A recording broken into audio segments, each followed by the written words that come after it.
Hello, all you beautiful people out there, and welcome. If you're new, thank you for dropping by. I really do appreciate it. I hope you like the channel. I hope you like the content, and I hope you subscribe. For my fans and subscribers, thank you very much. I really do appreciate you. Now, as always, the first thing we got to take care of is comment of the week. And the comment of the week goes to neuropsych under What is Calvinism? A Despicable Doctrine, No Music.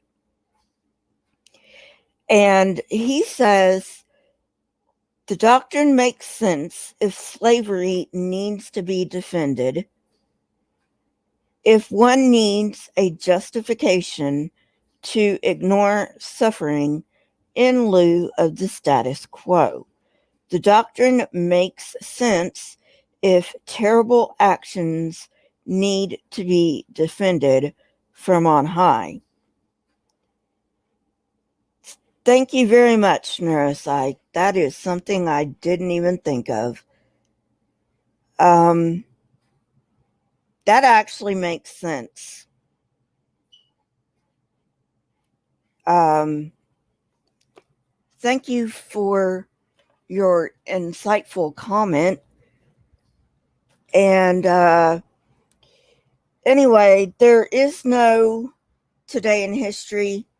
I'm sure something happened in history that is noteworthy, but I couldn't find it. So we're going to skip that for today. Channel announcement.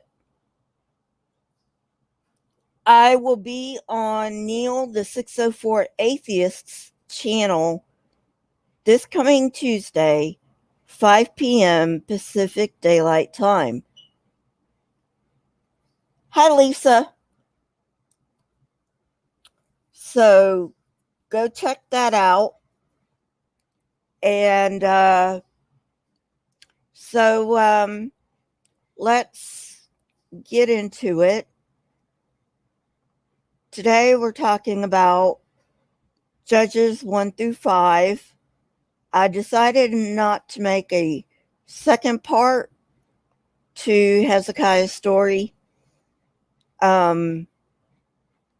A lot of it has to do with the chronological Bible is, I should have looked at it. It's kind of weird in its layout. So anyway, yeah, sure, Lisa. Anyway,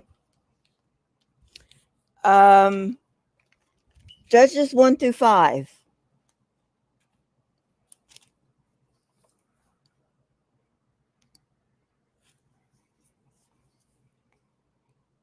Chapter 1, verse 1. After the death of Joshua, the Israelites asked the Lord, "Who of us is to go up first to fight against the Canaanites?" The Lord answered, "Judah shall go up. I have given the land into their hands." I already have a question. You know, I'm just full of questions in this book because it makes no goddamn sense, right? So anyway, so if Israel is directly talking to God in Judges 1, why did he have to have an intermediary in Moses and Joshua? Does that make any sense? Does that make any sense? Israel directly communicates with God in Judges, but yet, for whatever reason, they need an intermediary with Moses and Joshua. All right, moving on. Verse 3. The men of Judah then said to the Simeonites, their fellow Israelites, well, no, but I mean, according to this book, they are. We already know that. Why are you telling us that? Hey, limited light. The men of Judah then said to the Simeonites, their fellow Israelites, come up with us into the territory allotted to us to fight against the Canaanites. We, in turn, will go with you into yours. So the Simeonites went with them. When Judah attacked, the Lord gave the Canaanites and the Perizzites into their hands, and they struck down 10,000 men at Bezek. It was there that they found Adoni-Bezek and fought against him, putting to rout the Canaanites and the Perizzites. Adoni-Bezek fled, but they chased him and caught him and cut off his thumbs and big toes. That's disgusting. I mean, seriously, that's disgusting. Why? That doesn't make any kind of sense. Ugh. Tell me about it, Lisa. Hey, scapegoat.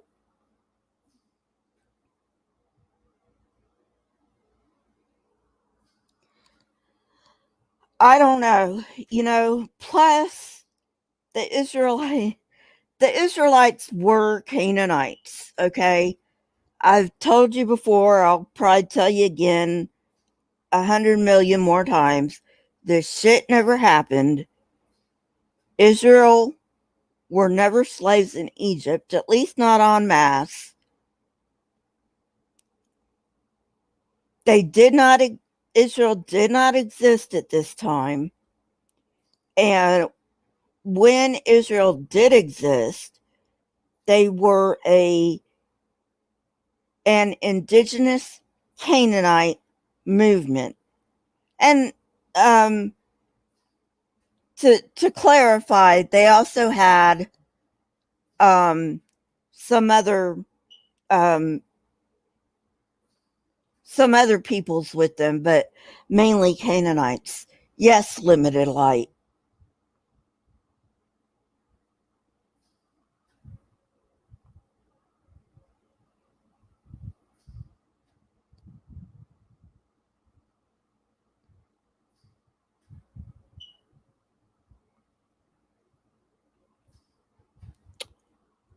Yeah, scapegoat. You'd think God would be more powerful than Satan, right?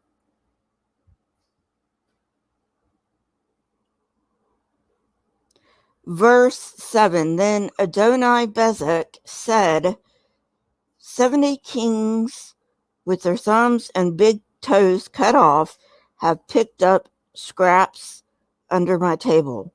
Now God has paid me back for what I did to them. They brought him to Jerusalem, and he died there. The men of Judah attacked Jerusalem also and took it. They put the city to the sword and set it on fire. Now, remember,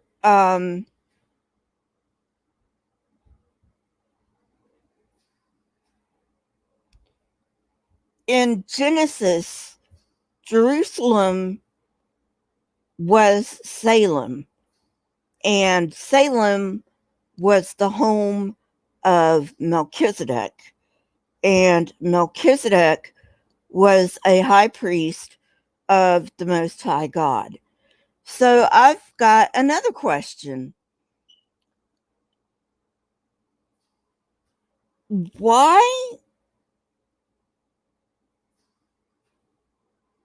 Why were there worshippers of the Most High God before Israel? It doesn't make any sense, does it? I know, right? Scapegoat.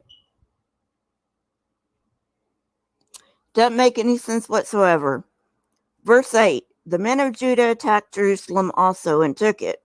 They put the city to the sword and set it on fire. After that, Judah went down to fight against the Canaanites living in the hill country, the Negev, and the western foothills. They advanced against the Canaanites living in Hebron, formerly called Kiriath Arba, and defeated Sheshai, Ahiman, and Talmai. From there, they advanced against the people living in Debir, formerly called Kiriath Sefer.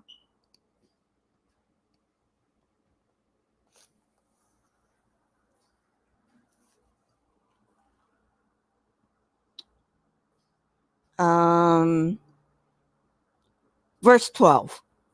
And Caleb said, I will give my daughter Aksa in marriage to the man who attacks and captures Kiriath Sefer.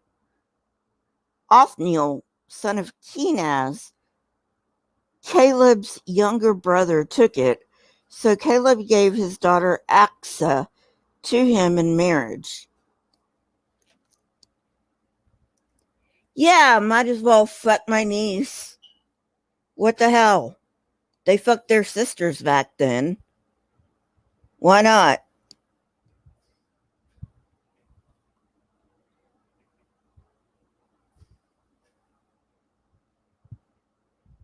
Kent Hogan's a douchebag.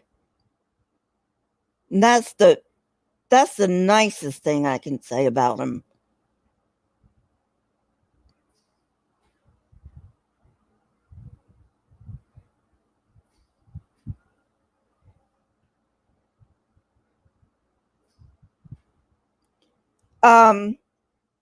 Limited Light is talking about, oh, I can't remember. Oh, it was Godless Engineer.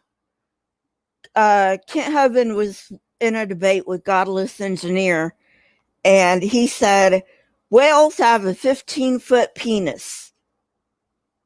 And Godless Engineer said, I'm sorry, Kent, you cut out there.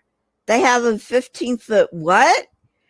And Kent repeats that and says, they have a 15-foot penis. I didn't cut out. You heard me. Are you a pervert or something? No, Kent, you're the pervert.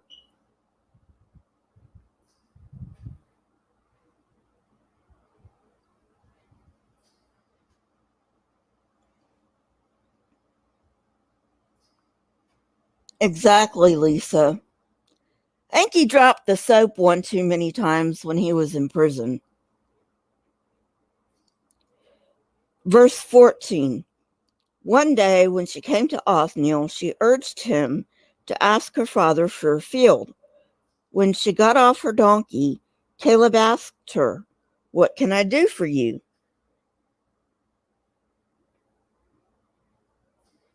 Oh, okay, Limited Light. Yeah, I like GE's Friday night streams. Sometimes I'm just too fucking tired to be there. Verse 15, she replied, do me a special favor. I didn't think women could ask special favors. Hi, Satan's little helper.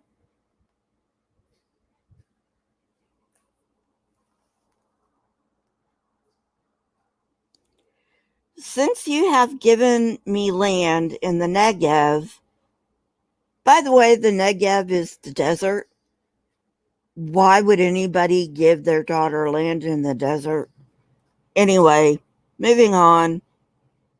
Give me also springs of water. So Caleb gave her the upper and lower springs.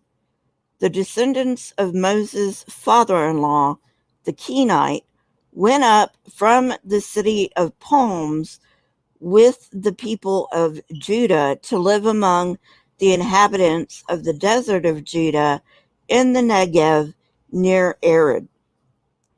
The men of Judah went with the Simeonites, their fellow Israelites, and attacked the Canaanites living in Zephath, and they totally destroyed the city. Therefore, it was called Hormah. Judah also took Gaza, Ashkelon, and Ekron, each city with its territories.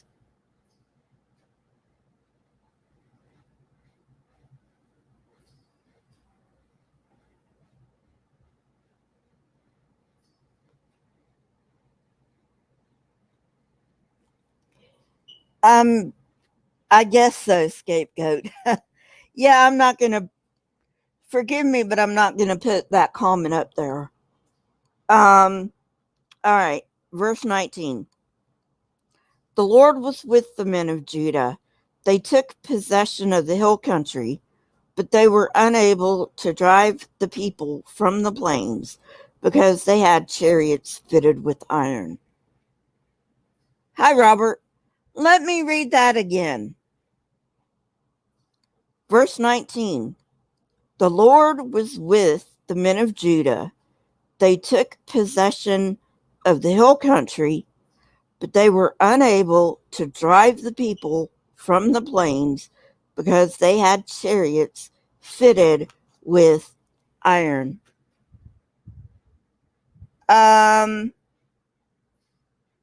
So, like, if you want to defeat God, all you have to have is a little iron? Is that what they're saying?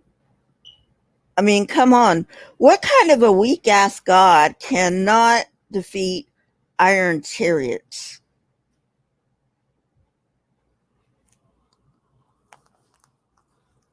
Verse 20. As Moses had promised, Hebron was given to Caleb, who drove from it 3 sons of Anak. The Benjamites, however, did not drive out the Jebusites, who were living in Jerusalem. To this day, the Jebusites live there with the Benjamites.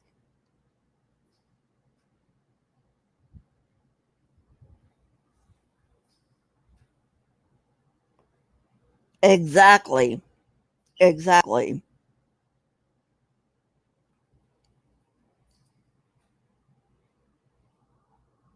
Verse 22.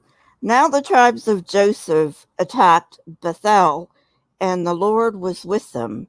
When they sent men to spy out Bethel, formerly called Luz, the spies saw a man coming out of the city, and they said to him, "Show us how to get into the city, and we will see that you are treated well." You know what? It doesn't really give me that much confidence in God if he can't defeat iron chariots.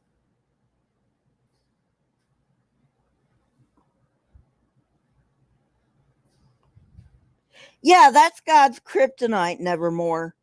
That's God's kryptonite. Weak ass bitch.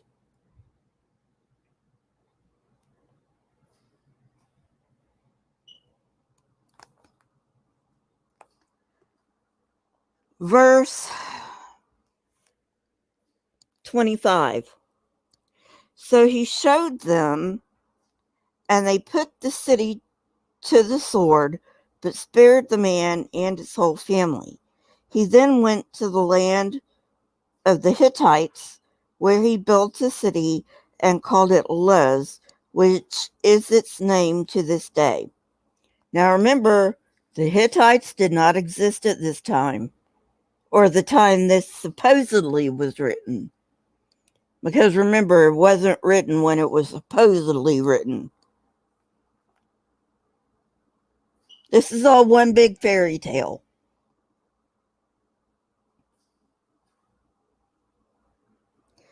Verse 27. But Manasseh did not drive out the people of Beth Shan or Tanakh, or Dor, or Ibleam, or Megiddo, and their surrounding settlements, for the Canaanites were determined to live in that land. Again, what kind of a weak-ass God do you serve? Verse 28. When Israel became strong, they pressed the Canaanites into forced labor, but never drove them out completely. Nor did Ephraim drive out the Canaanites living in Gezer, but the Canaanites continued to live there among them. Neither did Zebulun drive out the Canaanites living in Kitchen or Nahalal. So these Canaanites lived among them, but Zebulun did subject them to forced labor. Nor did Asher drive out those living in Akko or Sidon or Alab or Oxib or Helba or Aphik or Rehab. The Asherites lived among the Canaanite inhabitants of the land, because they did not drive them out. Didn't God promise Israel that they would drive out the entire people of the land? Oh, I'm sorry. I forgot. He's got Alzheimer's, because he said in another place, I'm going to let him stay so that you're going to remember me.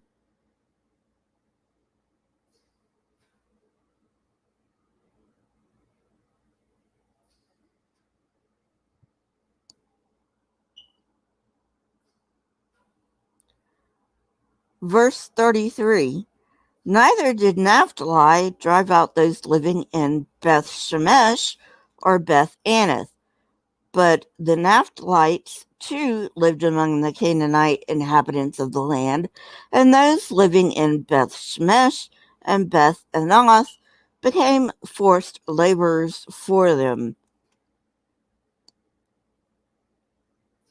See, the Bible does endorse slavery.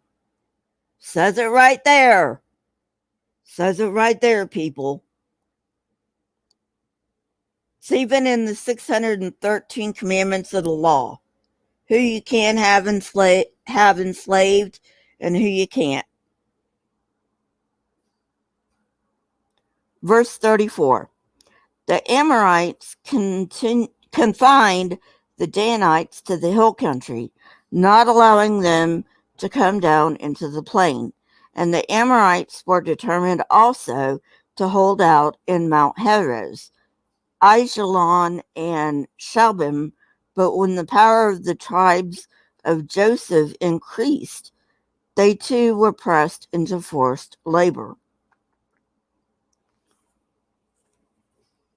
Didn't God tell these people to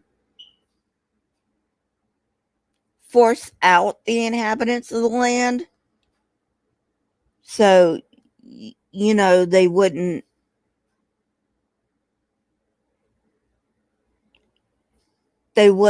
draw them out to follow other gods.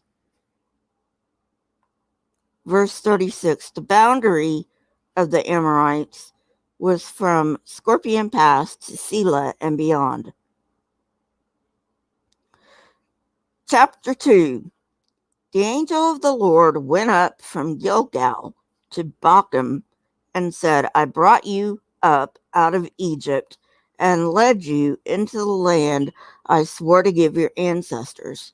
I said, I will never break my covenant with you, and you shall not make a covenant with the people of this land, but you shall break down their altars. Yet you have disobeyed me. Why have you done this? Well, God, it's because you said that you would be with them, and that with you with them, they would crush them, but then you were with Judah and couldn't defeat iron chariots, so what the fuck are they supposed to do? Verse 3, and I have also said, I will not drive them out before you. They will become traps for you, and their gods will become snares to you. Yeah, this was after you told him you were going to drive everybody out of the land.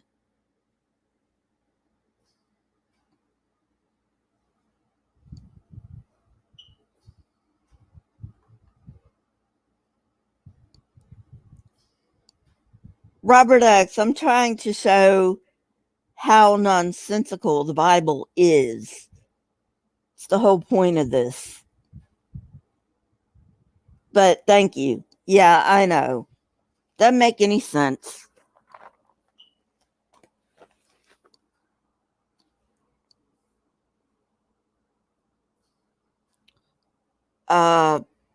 Verse 4, when the angel of the Lord had spoken these things to all the Israelites, the people wept aloud, and they called that place Bochim. There they offered sacrifices to the Lord. Verse 6, after Joshua had dismissed the Israelites, they went to take possession of the land, each to their own inheritance. The people served the Lord throughout the lifetime of Joshua and of the elders who outlived him, and who had seen all the great things the Lord had done for Israel.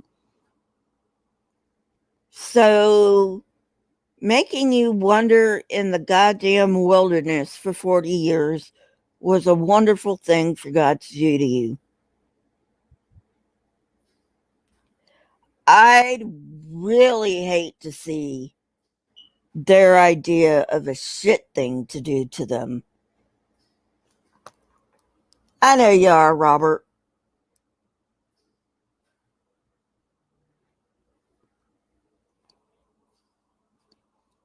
Verse 8, Joshua, son of Nun, the servant of the Lord, died at the age of 110, and they buried him in the land of his inheritance at Timnath Heres in the hill country of Ephraim, north of Mount Gash.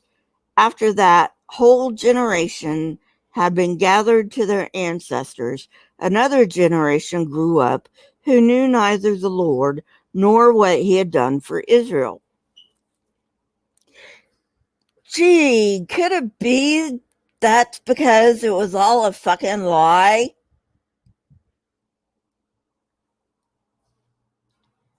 Verse 11.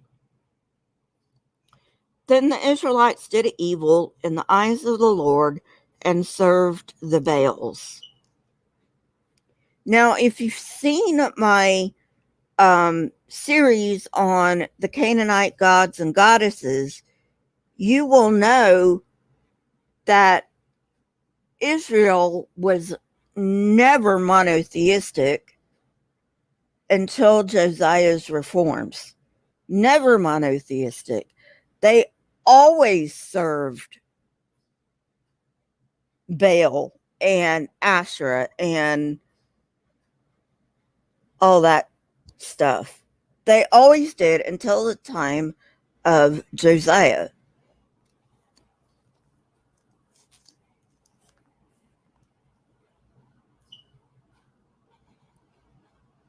Then the Israelites did evil in the eyes of the Lord and served the Baals. They forsook the Lord, the God of their ancestors, who had brought them out of Egypt. They followed and worshipped various gods of the people around them. They aroused the Lord's anger because they forsook him and served Baal and the Ashtaroth. Another name for Ashtaroth is Asherah. So, Asherah, in the Canaanite pantheon, Asherah is actually El's consort. And if you've seen that series about the Canaanite gods and goddesses, you will remember that somewhere along the way, El and Yahweh and Baal and other of the Canaanite pantheon gods, they somehow got all mixed together.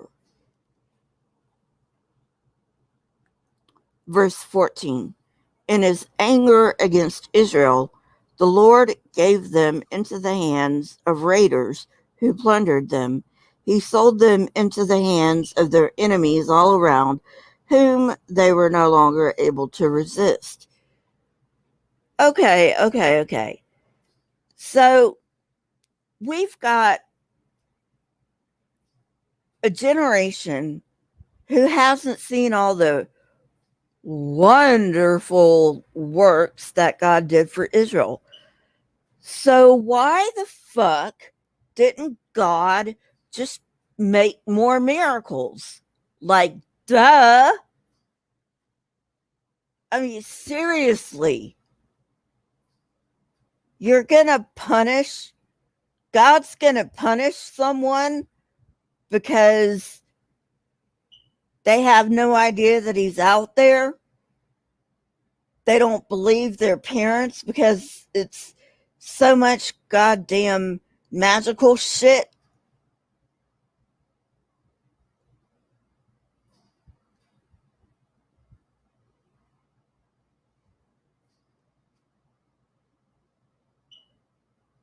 You'll have to explain, Lisa.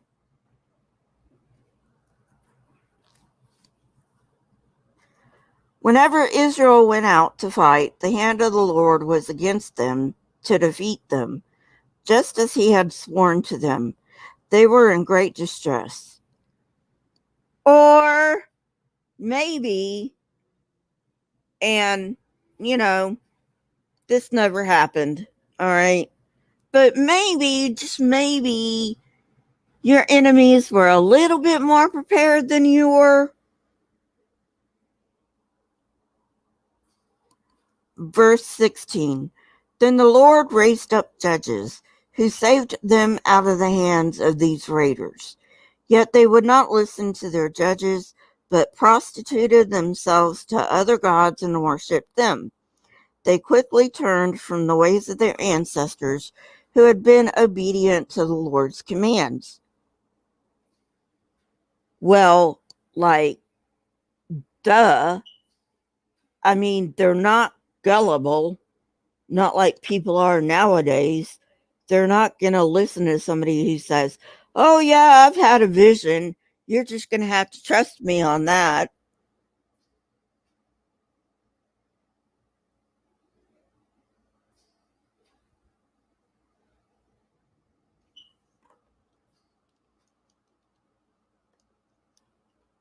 That was a lot later, Lisa. That was a lot later.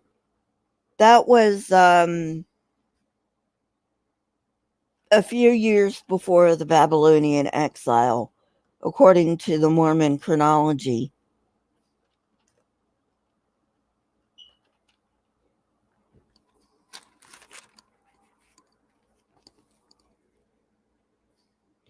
Verse 18. Whenever the Lord raised up a judge for them, he was with the judge and saved them out of the hands of their enemies as long as the judge lived. For the Lord relented because of their groaning under those who oppressed and afflicted them. But when the judge died, the people returned to ways even more corrupt than those of their ancestors, following other gods and serving and worshiping them. They refused to give up their evil practices and stubborn ways. So, okay, so God's saying, I'm not going to do any miracles for them, but I still expect them to suck my dick. It's okay, Lisa. That doesn't make any sense. That doesn't make any sense. It's like me. I'm agnostic. If God comes to me and I don't believe he exists. Not this God anyway. But, if this God comes to me and says, "Hey, yo, I'm God, you got to worship me." I'll be like, You know what? I'll believe in you, but you can fuck off because I am not going to suck your dick.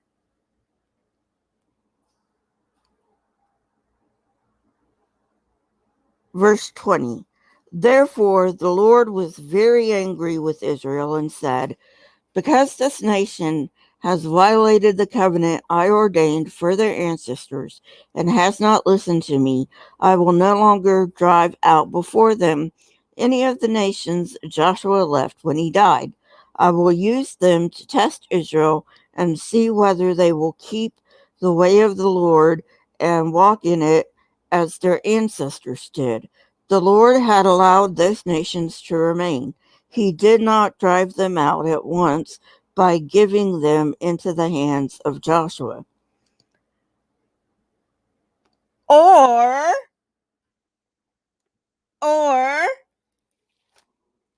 God's just making excuses because he's a weak ass God.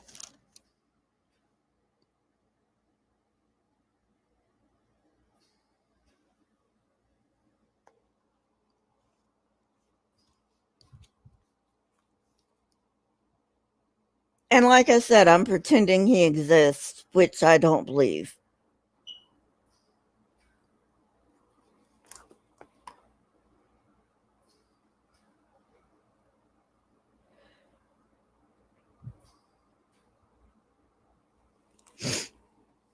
Chapter 3.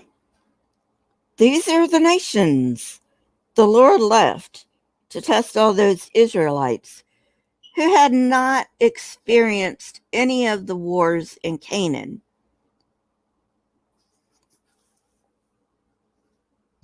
All right, that doesn't make any sense. But none of this makes any sense.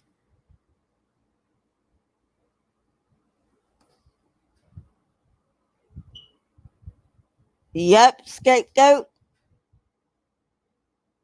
He decided to leave them there, but only after he couldn't defeat them. What? No.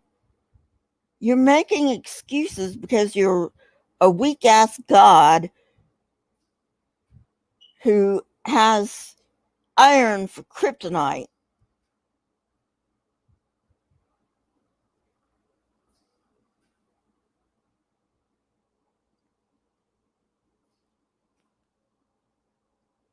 He did this only to teach warfare to the descendants of the Israelites who had not had previous battle experience. Why? If you're going to give them peace, God, give them peace. Why the hell do they need battle experience if you're going to give them peace?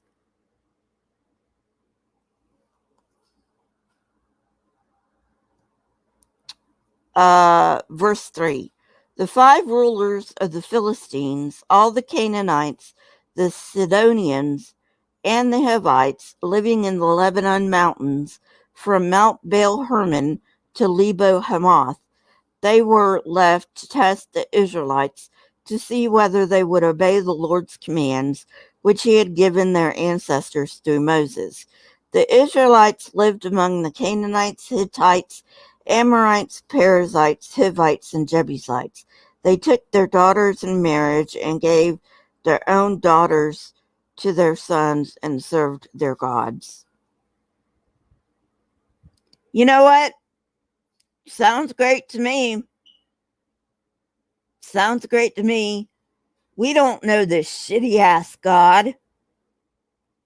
This weak ass God who can't even defeat iron chariots.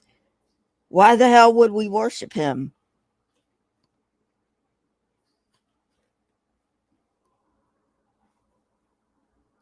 Verse 7. The Israelites did evil in the sight of the Lord. They forgot the Lord their God and served the Baals and the Asherahs. Again, they always served the Baals and the Asherahs. This is nothing new. The anger of the Lord burned against Israel, so that he sold them into the hands of Cushan Rishathaim king of Aram Naharaim, to whom the Israelites were subject for 8 years.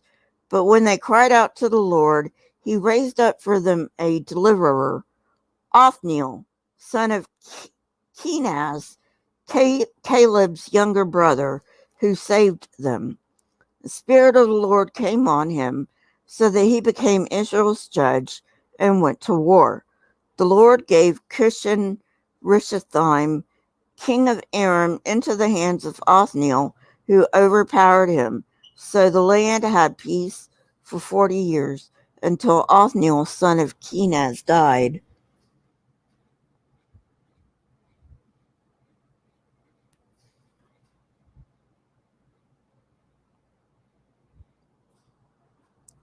Verse 12.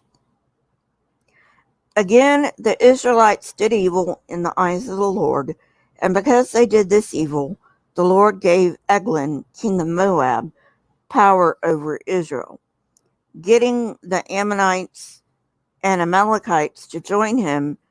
Eglon came and attacked Israel, and they took possession of the city of palms. The Israelites were subject to Eglon, king of Moab, for 18 years. Again, the Israelites cried out to the Lord, and he gave them a deliverer, Ehud, a left-handed man. Okay, why is this important? Why are you telling us he gave him a left-handed man? I mean, does God have a problem with left-handed people? Sounds to me like he's got a problem with left-handed people. If he specifically says, I gave him a left-handed man, like, what? You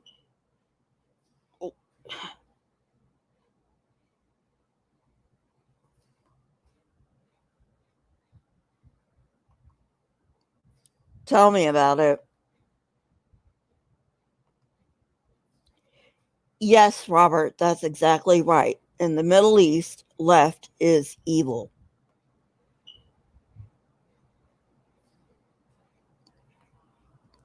For some reason. I don't know why. Actually, I do. Um, in the Middle East, you eat with your right hand and you wipe with your left hand. And you're all adults, so you know what I'm talking about.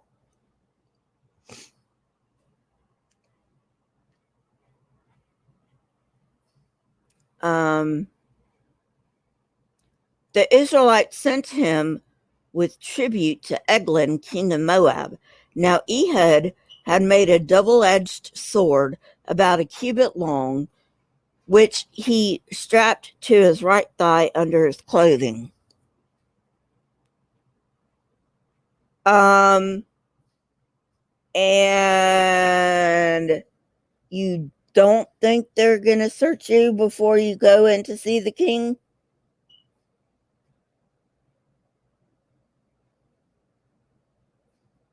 What are you, 5 years old? He presented the tribute to Eglon, king of Moab, who was a very fat man. Okay, this is. Why are you telling us he's fat? What's that got to do with anything?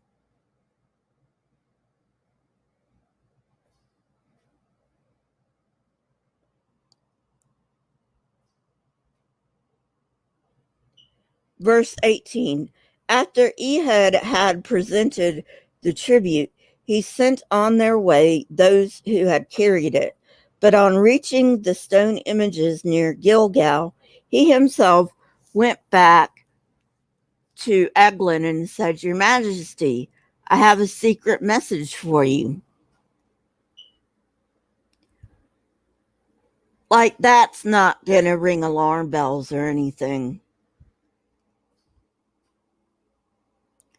The king said to his attendants, "Leave us." And they all left.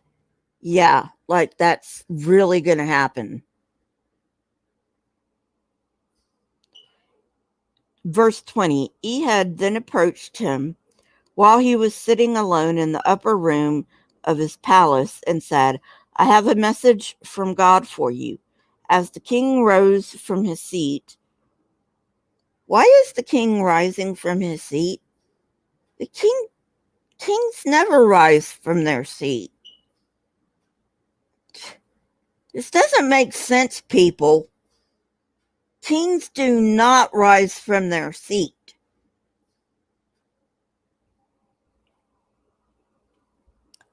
Verse 21. Ehud reached with his left hand, drew the sword from his right thigh, and plunged it into the king's belly. Even the handle sank in after the blade, and his bowels discharged. Did you really need to tell us that, God?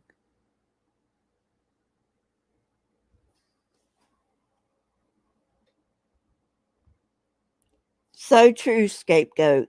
So true. Especially in that day. Are you fucking kidding me?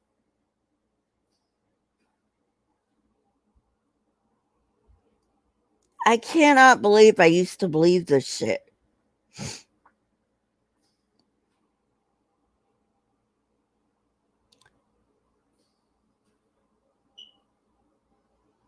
Okay, verse 22. Even the handle sank in after the blade and his bowels discharged.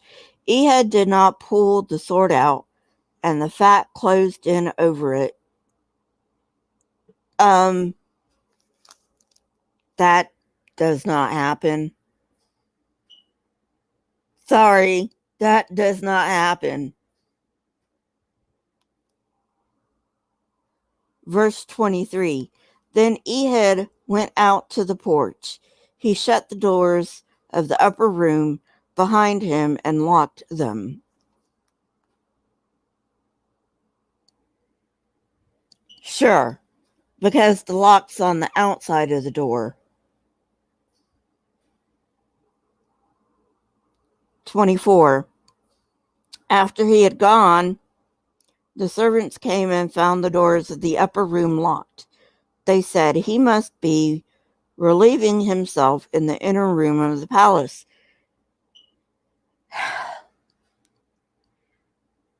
Did we really need to know that?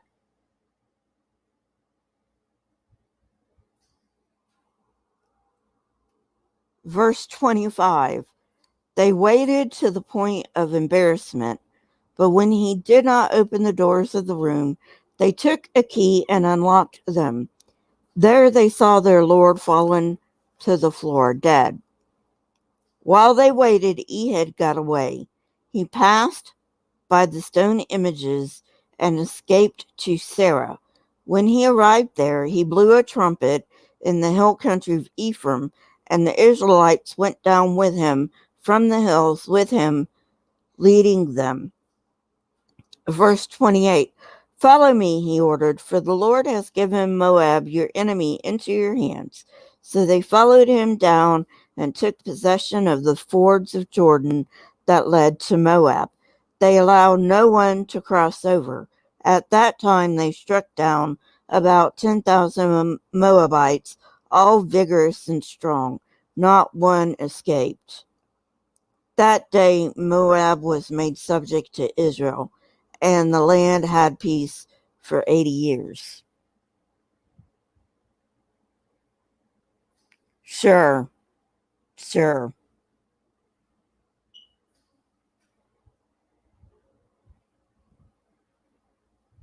Okay, bye, Robert.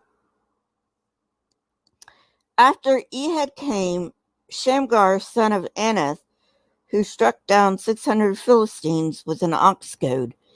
He too saved Israel.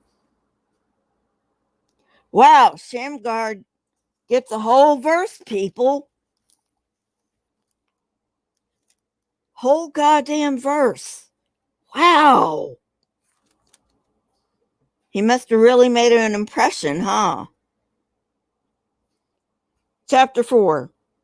Again, the Israelites did evil in the eyes of the Lord, now that Ehud was dead. Okay, whatever happened to Shamgar? Did you just totally forget Shamgar? He's okay. You're talking about Shamgar in chapter 3, verse 31, and the very next verse, chapter 4, verse 1, you forget him. Okay. Again, the Israelites did evil in the eyes of the Lord, now that Ehud was dead. So the Lord sold them into the hands of Jabin, king of Canaan, who reigned in Hazor. Sisera, the commander of his army, was based in Harosheth Hagoyim. Because he had 900 chariots fitted with iron and had cruelly oppressed the Israelites for 20 years, they cried to the Lord for help. Uh-oh. Uh-oh, they got chariots of iron, people. Their weak-ass God ain't going to be able to save them. What's he going to do now? What's he going to do now? I don't know. We'll have to find out. Of course I know what he does, or what he supposedly does. Verse 4.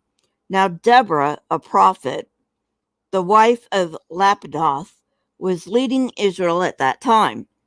She held court under the palm of Deborah between Ramah and Bethel in the hill country of Ephraim, and the Israelites went up to her to have their disputes decided. She sent for Barak, son of Abinoam, from Kadesh in Naphtali, and said to him, "The Lord, the God of Israel, commands you, go, take with you 10,000 men of Naphtali and Zebulun, and lead them up to Mount Tabor. I will lead Sisera, the commander of Jabin's army, with his chariots and his troops, to the Kishon River, and give him into your hands." Barak said to her, "If you will go with me, I will go. But if you don't go with me, I won't go." So, wait a minute. Barak is supposed to be a badass warrior, right?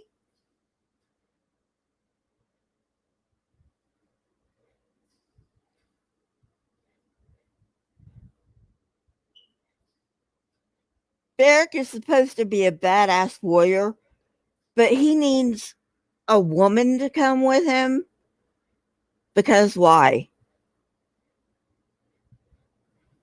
Because why? Isn't that anathema to their culture?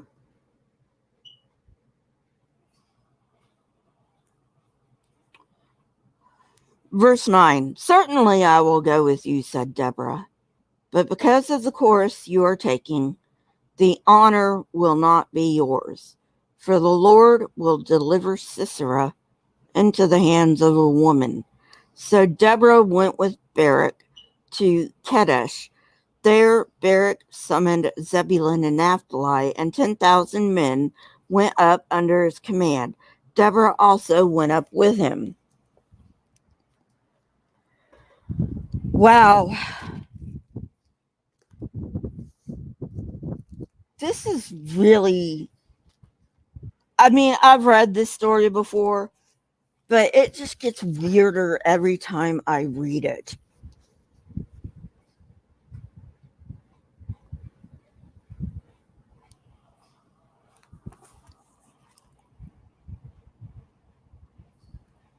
Okay.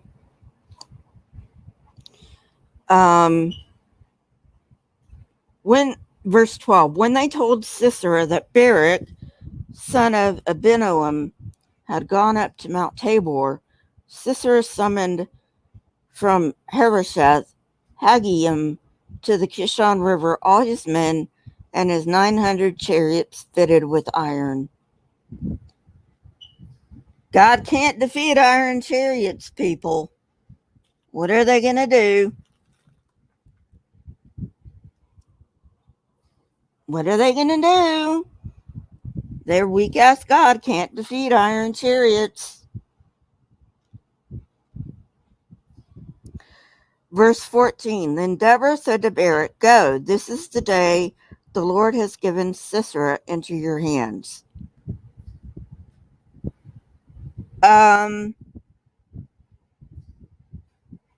You just said, Deborah, that the glory will not be Barak's. Are you fucking kidding me?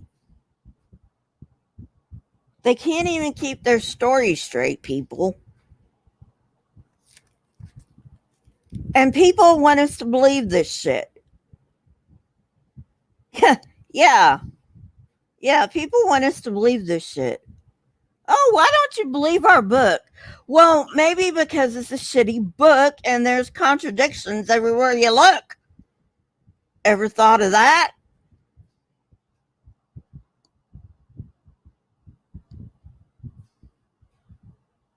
Has not the Lord gone ahead of you? So Barak went down to Mount Tabor with 10,000 men following him.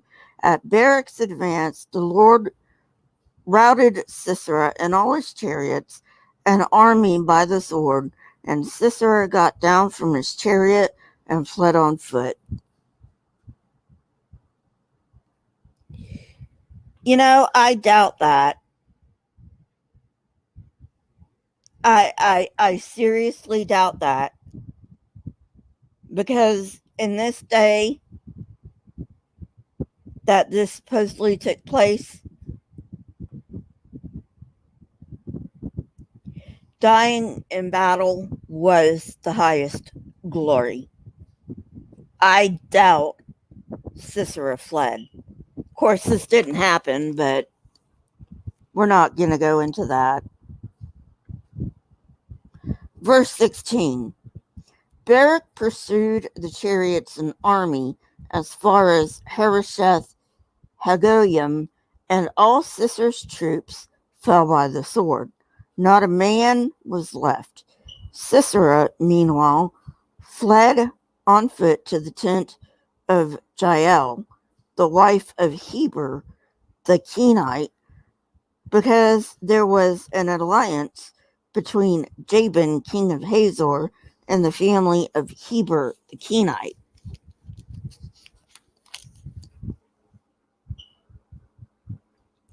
Verse 18. Jael went out to meet Sisera and said to him, Come, my lord, come right in. Don't be afraid.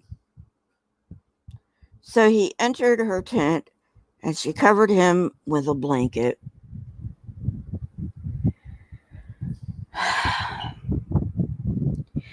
You know what? Out of all the stories in the Bible that make me angry, this is one of those that makes me the angriest, because it depicts women as lying, deceiving, conniving bitches.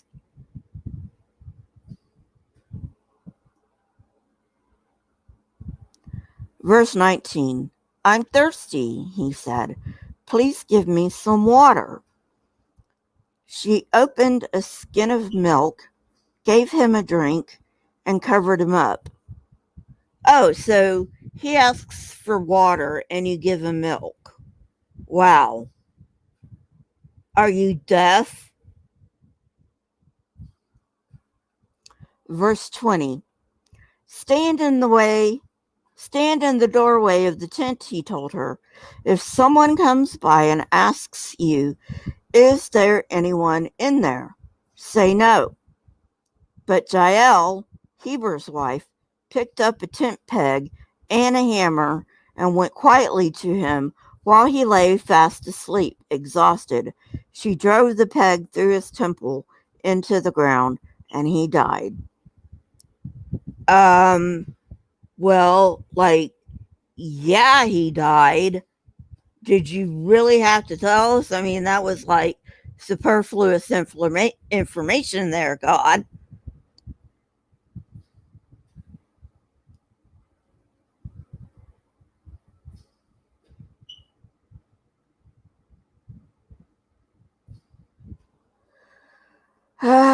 Verse 22. Just then, Barak came by in pursuit of Sisera, and Jael went out to meet him.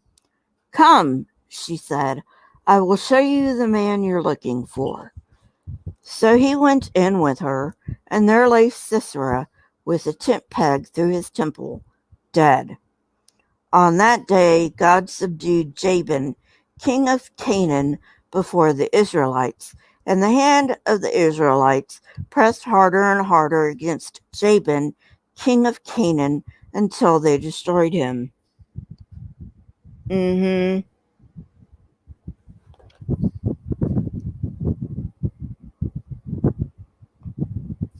I know, right, scapegoat? All right, chapter 5. On that day, Deborah and Barak, son of Abinoam, sang the song. When the princes in Israel take the lead, when the people willingly offer themselves, praise the Lord. Hear this, you kings. Listen, you rulers. I, even I, will sing to the Lord. I will praise the Lord, the God of Israel, in song. When you, Lord, went out from Seir, when you marched from the land of Edom, the earth shook, the heavens poured, the clouds poured down water. The mountains quaked before the Lord, the one of Sinai, before the Lord, the God of Israel. In the days of Shamgar, son of Anath, in the days of Jael, the highways were abandoned. Travelers took to winding paths.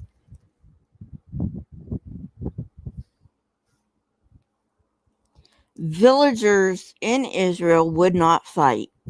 They held back until I, Deborah, arose. Until I arose, a mother in Israel. God chose new leaders when war came to the city gates, but not a shield or spear was seen.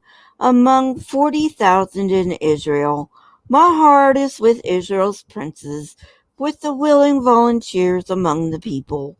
Praise the Lord, you who ride on white donkeys, sitting on your saddle blankets, and you who walk along the road, consider the voice of the singers at the watering places. They recite the victories of the Lord, the victories of his villagers in Israel. Then the people of the Lord went down to the city gates. Wake up, Deborah, wake up, break out in song.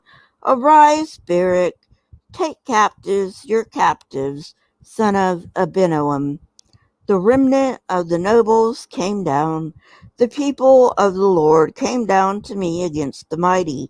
Some came from Ephraim, whose roots were in Amalek. Benjamin was with the people who followed you. From Machir, captains came down. From Zebulun, those who bear a commander's staff. The princes of Issachar were with Deborah. Yes, Issachar was with Barak, sent under his command into the valley. In the districts of Reuben, there was much searching of heart. Why did you stay among the sheep pens to hear the whistling for the flocks?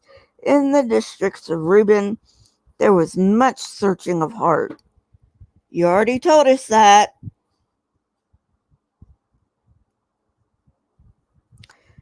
Verse 17. Gilead stayed beyond the Jordan, and Dan, why did he linger by the ships? Maybe because you're just maybe because you're stupid. Ever think of that? Asher remained on the coast and stayed in his coves. The peoples of Zebulun risked their very lives. So did Naphtali on the terraced fields. Kings came, they fought. The kings of Canaan fought. At Tanakh, by the waters of Megiddo, they took no plunder of silver. From the heavens the stars fought. From their courses they fought against Sisera. The river Kishon swept them away. The age-old river, the river Kishon. March on, my soul, be strong. Then thundered the horse's hooves. Galloping, galloping, go his mighty steeds. Curse Meroz, said the angel of the Lord. Curse its people bitterly, because they did not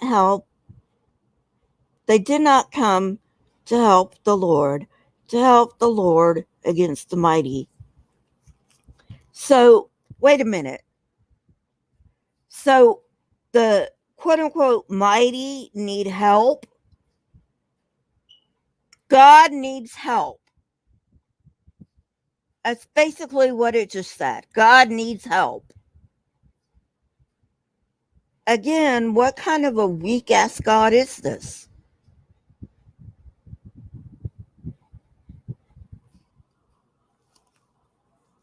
Most blessed of women be Jael. I thought that was Mary. Anyway, most blessed of women be Jael, the wife of Heber the Kenite. Most blessed of tent-dwelling women. You know, the Israelites still live in tents at this time.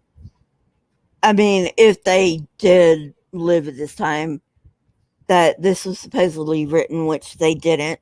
They weren't even a nation, but, you know, I can go on and on about that, but I won't. He asked for water, and she gave him milk. In a bowl fit for nobles, she brought him curdled milk. Her hand reached for the tent peg, her right hand for the workman's hammer. She struck Sisera.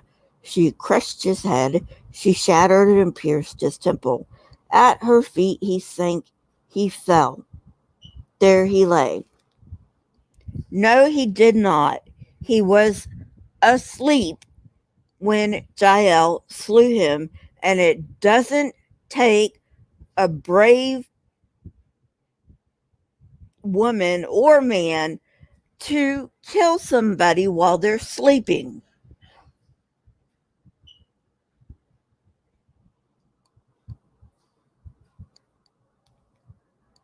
Verse 28. Through the window peered Sisera's mother. Behind the lattices she cried out, why is his chariot so long in coming? Why is the clatter of his chariots delayed? The wisest of her ladies answer her. Indeed, she keeps saying to herself, are they not finding and dividing the spoils? A woman or two for each man. Colorful garments as plunder for Sisera. Colorful garments embroidered, highly embroidered garments for my neck. All this as plunder.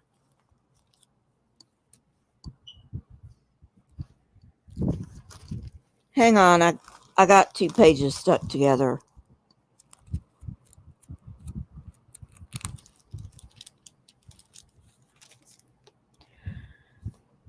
Verse 31. So may all your enemies perish, Lord, but may all who love you be like the sun when it rises in its strength. Then the land had peace for 40 years. You mean everybody who makes sure that they suck God's dick. That's basically what you mean. I mean, come on, we all know it. Might as well just say it.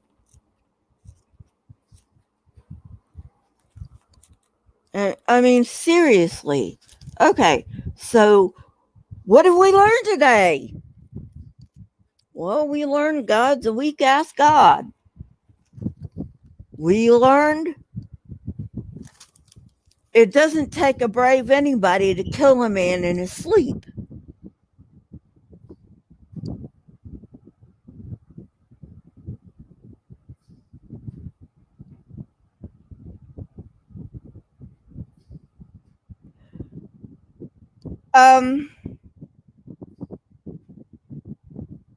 I don't know Nevermore.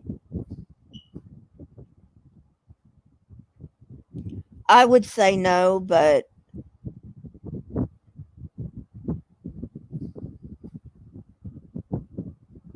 anyway,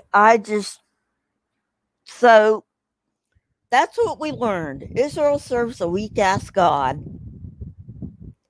And it doesn't take a brave anybody to kill somebody in their sleep.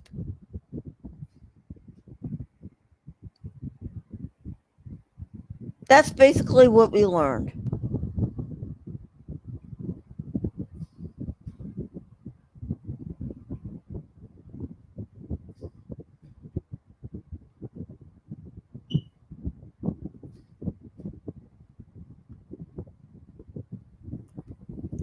Let me ask you something.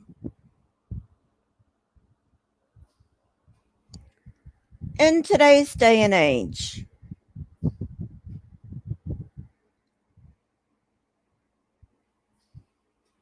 would anybody be praising anybody else for killing somebody in their sleep?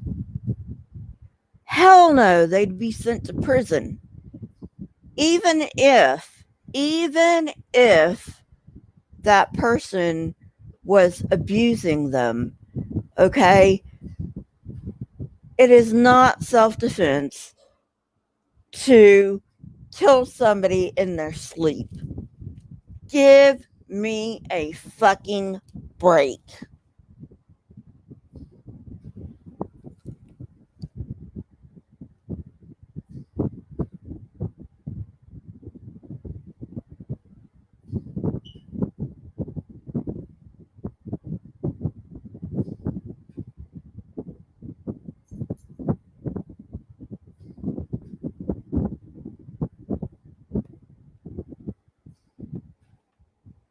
Lisa, that's a no-brainer.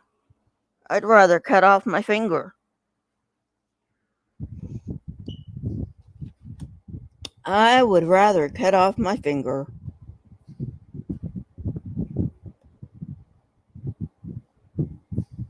Because you know what? Worshipping this God,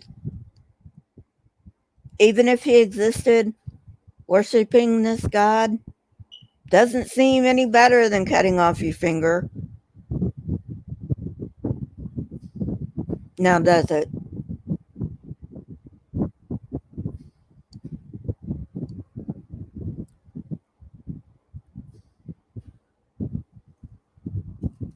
And they read this shit to children. They read this shit to children. This book has no business being read to children.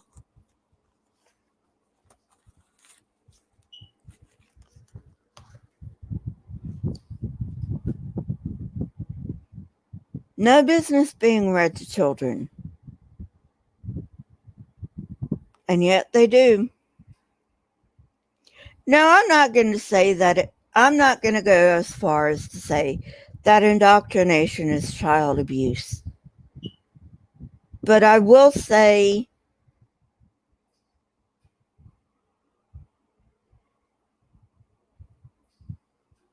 indoctrinating children is a very dangerous thing.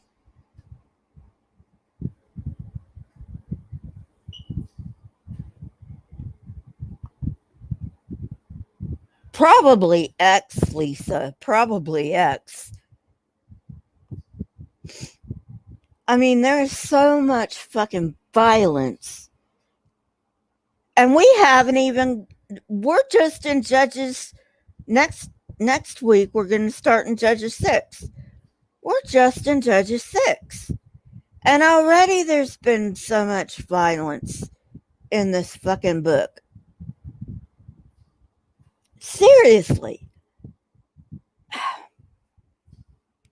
And they think, and Christians think, that this is an appropriate book to read to children.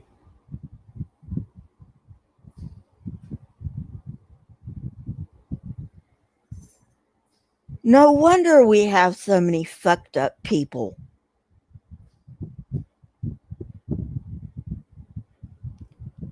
No wonder we have so many fucked up people nowadays.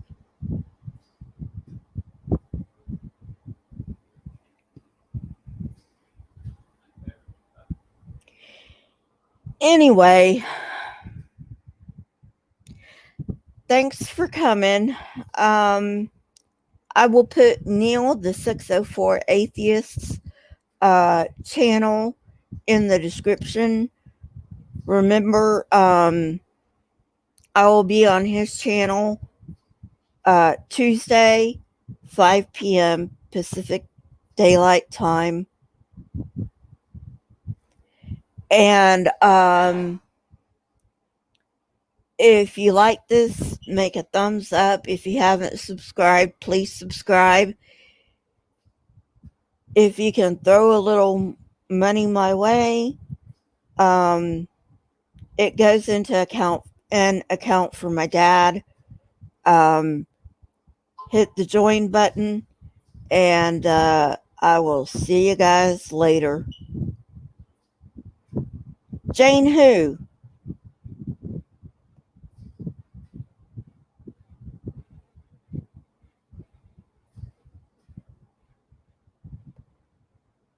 I don't remember a Jane. Maybe I know her by another name. Anyway, hit me up on Twitter, Limited Light. I don't think I am interviewing her. Anyway, not. I don't think I am. I don't even think I know her. But I do have a few interviews lined up.